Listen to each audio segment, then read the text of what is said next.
Hey, what's going on, people? It's your boy Tez back at you with another Eden Zero breakdown, discussion, review, whatever you would like to call this, for chapter 149, entitled The Strings of Unbreakable Bonds. Now, getting back into this chapter, let's just gloss over the cover page real quick. Real Vogue and Essence-like vibes.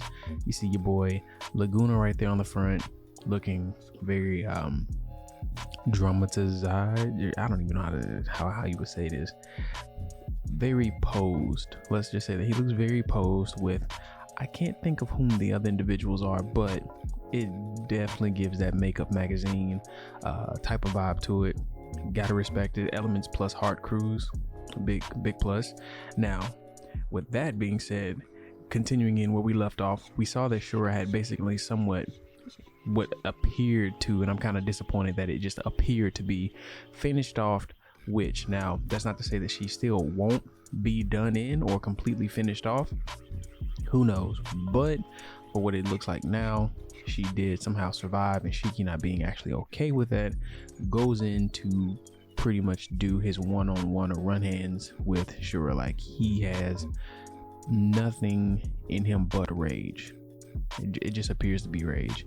Now, with them colliding, that does create this big gravitational back wave that pushes everyone around, and Witch is kind of, I don't know if she's moved in the sense of being actually pushed from it, but you can still see that she's just got a chunk taken out of her. Like they say, they're picking up life signs from her, meaning that she's still alive, but doesn't mean she's actually in any condition to do anything for herself, as she is missing a massive chunk out of her side. Now that prompts Rebecca to run in and come to her aid, which she then begins to apologize and say she's supposed to be the shield of Edens, but she couldn't, avoid this from happening. And Happy chimes in that she is extremely hurt, and she's lost a lot of her sensor functions and vision as well from the damage.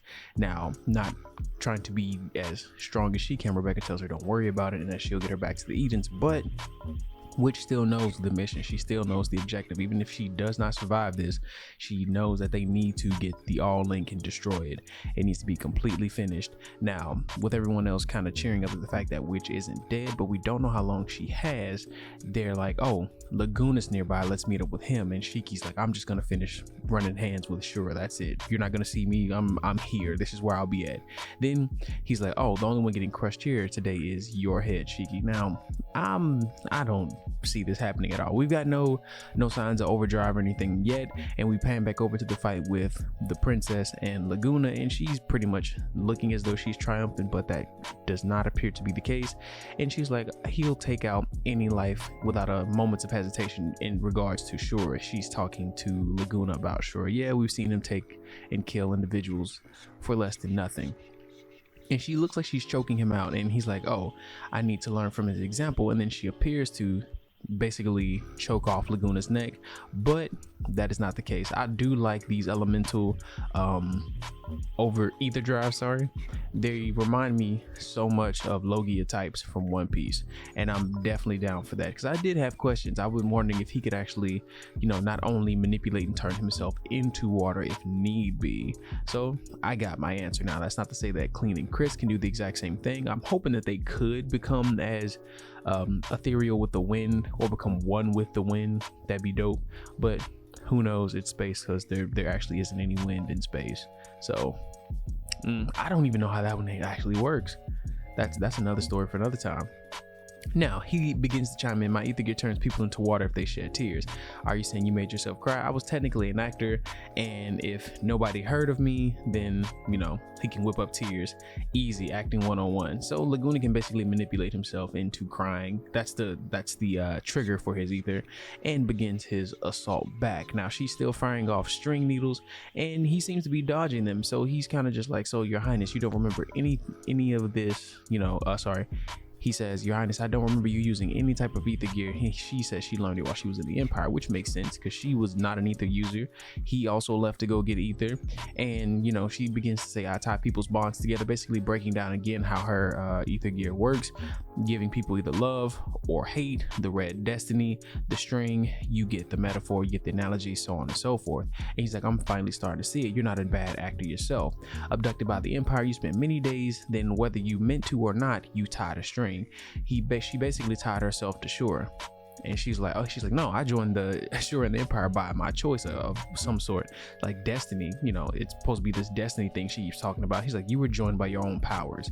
The result, you infatuated with Ashura, and I don't know how he feels about you, but he allowed it. So, and then she begins to basically reject his words and telling him to be quiet. She's like, what do you know about us? What about a couple bound by destiny? Like, your heart is crying, your majesty. Like, he's like, I can actually understand this. He might have not tied you to the love story you dream about, but we were all fighting together. We were all tied together by strings of unbreakable bonds. That is the rebellion army.